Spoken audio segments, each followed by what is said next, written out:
మహాదేవ శ్రీమాత్రే నమః. Welcome to our channel. ద్వాదశ రాశులకు సంబంధించి జూలై నెలలో మరి 12 రాశుల వారికి ఏ విధంగా ఉండబోతున్నాయి అనేటువంటి విషయం కావచ్చును. అదేవిధంగా ఏ రాశుల వారికి అద్భుతమైనటువంటి రాజయోగాలు పట్టబోతూ ఉన్నాయి.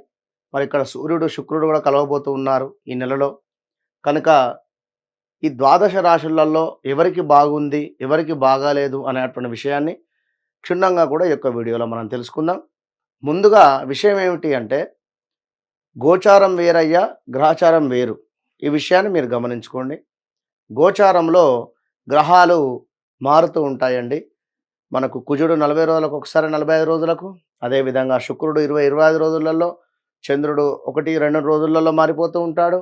గురువు సంవత్సరానికి ఒకసారి మారిపోతూ ఉంటాడు. శని భగవానుడు 2.5 సంవత్సరాలకు ఒకసారి మారిపోతూ ఉంటాడు. కానీ మీరు జన్మించినటువంటి సమయంలో ఒక లగ్నం అనేటువంటిది ఒకటి ఏర్పడుతుందండి. అది 100% కరెక్ట్. అందులో ఏ గ్రహాలు కూడా మారవు. లగ్నం ఏదైతే ఉంది ఆ లగ్నాన్ని ఆధారంగా చేసుకొని ఏ గ్రహాల యొక్క స్థితిగతులు, అదేవిధంగా ఈ గ్రహాలు ఏ నక్షత్రంలో ఉన్నవి అనేటువంటిది ప్రజెంట్గా నడుస్తుంది. పాస్ట్ ఏ విధంగా ఉంది, రేపు ఏ విధంగా ఉండబోతూ ఉన్నది అనేటువంటిది క్లియర్ కట్గా అర్థమవుతుంది. ఎందుకంటే సబ్జెక్ట్ ఉంటే అమ్మవారి దయ వలన తప్పకుండా డేట్ ఆఫ్ బర్త్, పుట్టిన సమయం కొట్టగానే వారి యొక్క జాతకం మనకు దర్శనమిస్తుంది. ఈ విషయాన్ని గమనించుకోండి. మరొక మాట, వ్యవహారిక నామము వేరుంటుంది, జన్మనామం వేరే ఉంటుందండి.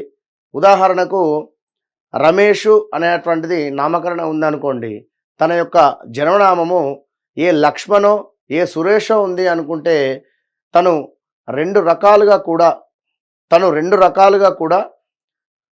ఈ యొక్క జాతకాన్ని పర్యవేక్షించుకోవాలి. ఎందుకు అంటే, ఇప్పుడు గ్రహచారం వేరు, గోచారం వేరు. మీ యొక్క పేరు సురేష్ ఉంది అనుకుందాము, మీ జన్మనామం లక్ష్మణ్ ఉంది అనుకుందాం. చూశారా, లక్ష్మణు అంటే మనకి ఏమొస్తుంది, మేషరాశి కింద పడడం జరుగుతూ ఉంటుంది. మరి సురేషు అంటే శతభిష నక్షత్రము మనకు కుంభరాశి చూసుకోవాల్సి వస్తుంది.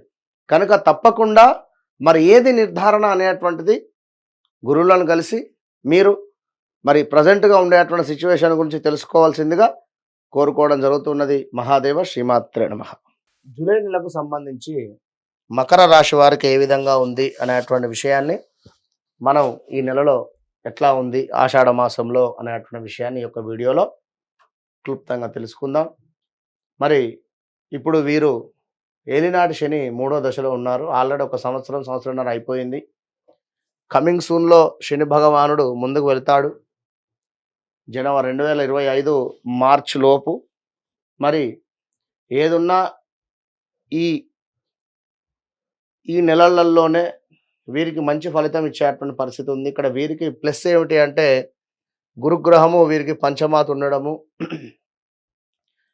గత లాస్ట్ ఇయర్ కానీ అంతకుముందు కానీ పిల్లలు మీ మాట వినకుండా ఉండేటువంటి పరిస్థితి. ఈ యొక్క పిల్లలు మీ యొక్క మాట వినకపోగా మీకు వారికి కాస్త వైరం ఏర్పడేటువంటి పరిస్థితి. నా మాట అసలు వినడం లేదు అని చెప్పినటువంటి పరిస్థితులు. అదేవిధంగా మకర రాశికి సంబంధించి విదేశీ ప్రయాణాలలో ఈ నెల అద్భుతంగా ఉంది అని చెప్పి చెప్పుకోవచ్చును. మరి ఒకసారి వీరి చూసుకున్నట్టయితే మకర రాశి వారికి గురువు వల్ల విద్యా ఉద్యోగ లాభాలు ఉన్నవి.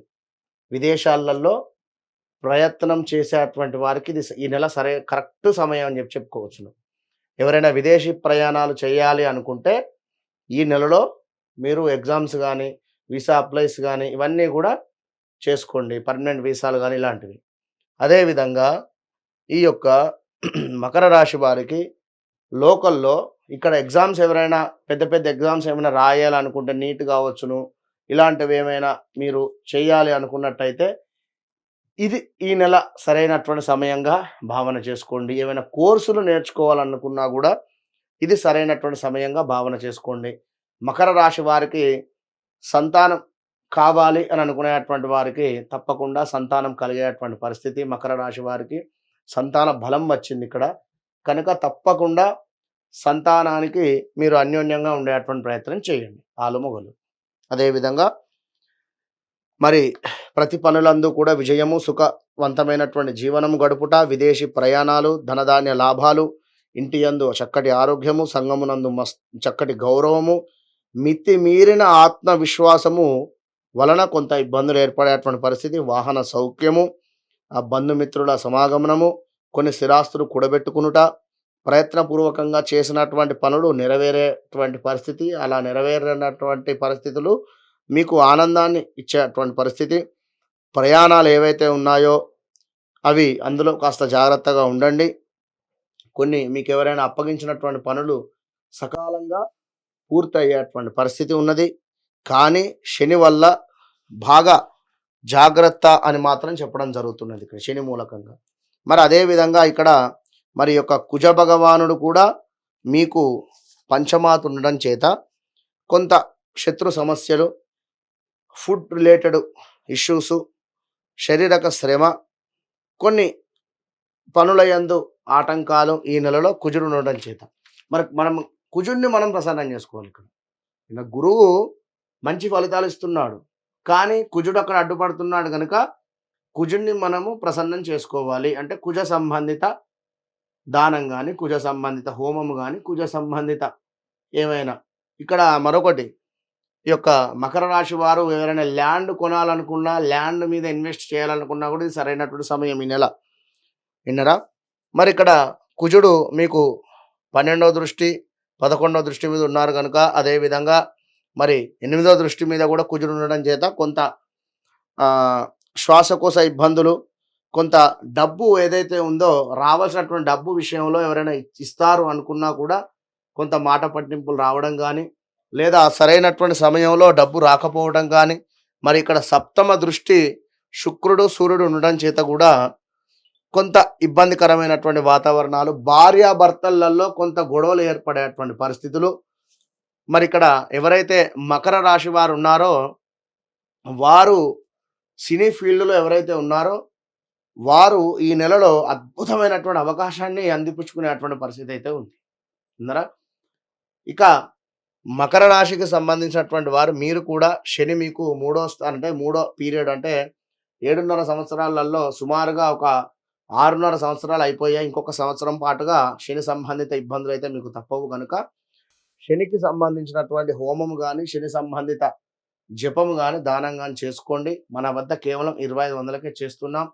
మీరు ఎక్కడైనా చేసుకోండి, తక్కువ రేట్లో మన దగ్గర చేస్తున్నాం కనుక ఈ విషయాన్ని మీరు గమనించుకొని సంప్రదించుకొని మీ గోత్రనామాలు ఇచ్చి చక్కగా కూడా పూజలో పాల్గొనేటువంటి ప్రయత్నం చేయండి.